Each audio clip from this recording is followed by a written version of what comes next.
बाक्सानि थमनायाव GSP दलनि जयनिं हाबाफारि खुंफुंदों। हिरासरनिया दैदेननाय GSP दलोआव BPF आरो UPPL दलनिफ्राय हाबफैदों। 23 नं दिहिरा बियाबनि ईएम गणेश्याम दासनि नुजाथिनायाव बाक्सानि थमनायाव जीएसपी दलनि जयनिं हाबाफारि खुंफुंदों। मुसलपुर जिल्ला बीपीएफनि नेहाथारि जादव दासजों लोगोसे बीपीएफ आरो यूपीपीएल दलनिफ्राय गासै 7 सुबुंफोरा जीएसपी दलोआव जयनिं जाफैदों। थारैनो जीएसपी दलोखौ मोजां मोननाया दिनैनि समाव बांलांदों आरो जयनिं जाफैबावनो गोनां दंबावो होनना फोरमायदों ईएम गणेश्याम दासआ। আজি বিশেষকৈ খুব আনন্দৰ দিন, কাৰণ যি সময়ত মই আন্দোলন কৰিছিলোঁ আৰ্মিৰ পৰা আহি 2002 এই সময়ৰ পৰা আমি একেলগে অৱৰ আন্দোলন কৰিছিলোঁ। আন্দোলনৰ সময়ত আমি দৃঢ় প্ৰতিজ্ঞাৰে আন্দোলন কৰি আমি আগবাঢ়ি গৈছিলোঁ। সেই সময়ত যাদৱ দাস আমাৰ নেতৃত্ব আছিল আৰু লগতে আমাৰ এই থমনাবাসী ৰাইজ, সকলো ৰাইজ, মহিলা মাতৃসকল একত্ৰিত আছিল। কিন্তু আজি কিছুমান ভিন ভিন কাৰণত মানুহে নিজৰ পাৰ্টি বা অৱৰ কৰি বাদ দি পেলাই বেলেগ দলত যাব লগা হ'ল, কাৰণ আমাৰ ৰাজনৈতিক দল সেই সময়ত আছিল। ৰাজনৈতিক দল নোহোৱাৰ কাৰণে কোনো মুনাফা নাছিল, কোনো এটা কাম কৰিব পৰা নাছিল, মানুহক জবাব দিব পৰা নাছিলোঁ। গতিকে আজি ৰাজনৈতিক দল যেতিয়া নেকি আমি জন্ম দিলোঁ, ৰাজনৈতিক জন্ম দিয়াৰ লগে লগে সেই সময়ত মই MCL হৈ জিতিলোঁ। জিতাৰ পাছত পৰৱৰ্তী আকৌ মই এই সময়টোত EM হিচাপে মই এগ্ৰিকালচাৰ EM হিচাপে মই এটা স্থান পাইছোঁ। লগে লগে এই সংকাটত মই কথোপকথন তেওঁলোকৰ আলোচনা কৰিলোঁ। আজি নিজৰ মানুহবিলাক ঘৰলৈকে উভতি নাহিলে বেয়া দেখে, কাৰণ নিজৰো ক'ৰবাত গ'লে নিজৰ মনটো অলপ অশান্তি সৃষ্টি দেখা যায়। আজি যেনেকৈ গেডাৰিং হৈছে সেই অনুযায়ী আপুনি নিশ্চয় অনুভৱ কৰিব পাৰে যেন আমাৰ গণশক্তি GSP পাৰ্টি একত্ৰিত হৈ আছে, একতা হৈ থাকিব, আগলৈ একতা হৈ যাব। ভৱিষ্যতে আমি ৰণদংকা আৰম্ভ কৰিম আৰু ইতিমধ্যে আমাৰ ইলেকশ্যন আৰম্ভ হৈছে। লগতে MPৰ পৰা আহিব, MCLৰ পৰা আহিব, আকৌ MLA ইলেকশ্যন আহিব। সেইকাৰণে এতিয়াৰ পৰা যে জনজাগৰণ দিয়া নহয়, তেতিয়াহ'লে মানুহবিলাকে বহি থাকিব কষ্ট পাই আছে। সকলো আই মাতৃসকলে, মহিলাসকলে, পুৰুষসকলে, জ্যেষ্ঠ নাগৰিকসকলে একত্ৰিত কৰি তেওঁলোকে মিটিং পাতিব দিছিলে। আজি সেই আমি কথোপকথন হিচাপে মিটিং পাতিলোঁ আৰু উন্নতিৰ স্বাৰ্থত আমি যিমানখিনি কৰিব পাৰোঁ আজি দিহিৰা দলৰ আমি বা যিটা সমষ্টিটোত সকলো মানে মেক্সিমাম আমি কৰিছোঁ, আকৌ কৰিব সক্ষম হ'ম আৰু কৰিম। আৰু 2 বছৰ কাৰ্যকাল পূৰ্ণৰূপে আমাৰ আছে, সেই সময়তো বহুখিনি উন্নতি হ'ব। ঠিক তেনেকৈ যদি গোটেইখিনি উন্নত কৰিব পাৰোঁ, চকে কোণে আমি যিবিলাক কৰিব পৰা নাই তাৰ শিল দি হ'লেও তেওঁলোকক আমি কোনো পতা চুটকিব নলগা ব্যৱস্থা কৰি আছোঁ। 12 জন যোগদান হ'ল আৰু বহুত কেইজন আহিব লগা আছিল। কিছুমান পূজা আছে, পূজা থকালৈকে কথা তেওঁলোকে কৈছে কি আমি এতিয়া যাব নোৱাৰিম। নেক্সট কাৰ্যসূচীত আমি UPPL পৰা হওক বা BJP অন্যান্য দলৰ পৰা আহি পেলাই GSP যোগদান দিব।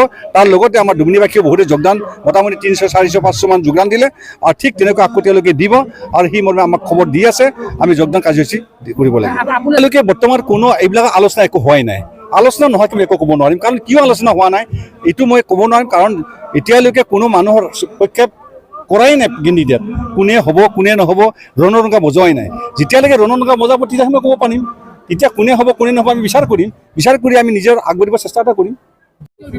মই চিন্তা কৰিলোঁ যে অৱৰ সুৰক্ষা সমিতিত মই এটা সময়ত কাম কৰিছিলোঁ আৰু অৱৰ সুৰক্ষা সমিতিৰ পৰা ওলাই আহিছোঁ এটা কাৰণত যে আমাৰ মাজত কিছুমান ভেদভাৱ হৈছিল, হোৱাৰ কাৰণে ওলাই আহিছোঁ। পৰৱৰ্তী সময়ত GSP দল গঠন কৰিলে তেখেতসকলে, গতিকে GSP দলৰ কিছু উত্থান মই দেখিছোঁ আৰু ৰাইজ তথা মোৰ সতীৰ্থসকলে এটা কথাই চিন্তা কৰিছে যে আমি GSP দলক শক্তিশালী কৰিব লাগে। যে কাৰণ কিয় বিভিন্ন কথা থাকে এই অঞ্চলত, আমি বসবাস কৰা মানুহ, গতিকে আমি ভাতৃঘাতী সংঘৰ্ষ নিবিচাৰোঁ কেতিয়াও, কিন্তু যে জাতিগত সংঘৰ্ষ কিন্তু নিবিচাৰোঁ, যে অৱৰৰ মাজত আমি সংঘাত কেতিয়াও কিন্তু নিবিচাৰোঁ। আমি বিচাৰিছোঁ ৰাজনৈতিকভাৱে আমি এটা অধিকাৰ ল'ব লাগে, ৰাজনৈতিকভাৱে আমি উন্নয়ন কৰিব লাগে আৰু ৰাজনৈতিকভাৱে যদি উন্নয়ন কৰিব লগা হয় তেনেহ'লে এটাই কথা চিন্তা কৰিলোঁ যে এই BTC অঞ্চলৰ ভাষিক মানুহখিনি, সকলো ভাষিক মানুহখিনি আমি কিন্তু এটা উন্নয়নৰ কথা চিন্তা কৰি আমি কিন্তু এটা দলত কাম কৰিব লাগিব।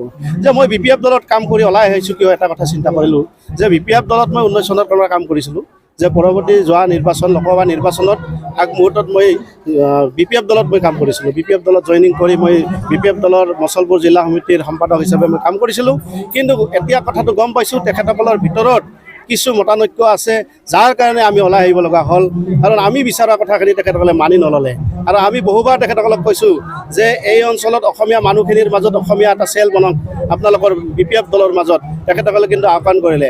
আমি কৈছিলোঁ যে আমি যিবিলাক অঞ্চলত বসবাস কৰিছোঁ বা যিবিলাক অঞ্চলত আমি কাম কৰিছোঁ বা যিবিলাক কমিটিৰ যোগেদি কাম কৰিছিলোঁ, আমি বিচাৰিছিলোঁ যে মুছলপুৰ জিলা সমিতিৰ এটা সময়ত আমি বিচাৰিছোঁ যে মুছলপুৰ জিলা সমিতিৰ যদি বড়োভাষিক মানুহজনে সভাপতিজন হয় তেনেহ'লে নন বড়ো মানুহজনক কিন্তু ছেক্ৰেটাৰী বনাব লাগে গতিকে এই কথাখিনি তেখেতসকলে কিন্তু আমাৰ পৰা নিবিচাৰিলে আমাৰ কথাখিনি তেওঁলোকে আহ্বান কৰিলে আমি এই ধৰণৰ কথাখিনি মাননীয় হাগ্ৰামা মহিলাই ডাঙৰীয়াক বহুদিন ধৰি তেখেতক এই কথা কোৱা হৈছিল কিন্তু তেখেতসকলে কিছু আগবাঢ়ি যায় আৰু দুখোজ পাছ পৰি যায় আমি যেতিয়া তেখেতসকলক কৈছিলোঁ যে আমাৰ উন্নয়নৰ কাৰণে বা অসমীয়া ভাষিক মানুহখিনি BPF দলত ৰাখি থকাৰ কাৰণে এটা অসমীয়া চেল বনাই দিয়ক কিন্তু তেখেতসকলে বনাই নিদিলে তেনেধৰণৰ আমি বিভিন্ন চিন্তা চৰ্চা কৰি যে এখেতসকলে নিশ্চয় বেয়া পায় নেকি আমাৰ অসমীয়া মানুহখিনিক বেয়া পায় নেকি এনেধৰণৰ চিন্তা চৰ্চা আমাৰ মাজতো সোমাৰ মাজত যাৰ কাৰণে আজি মই BPF দল ত্যাগ কৰি আজি GSP দলত মই জইন কৰিব লগা হ'ল আপুনি নিজৰ স্বাৰ্থত জইন কাৰণ নিজৰ স্বাৰ্থত যদি জইন কৰিলোহেঁতেন তেনেহ'লে মই BPF দলৰ পৰা ওলাই আহিব নালাগে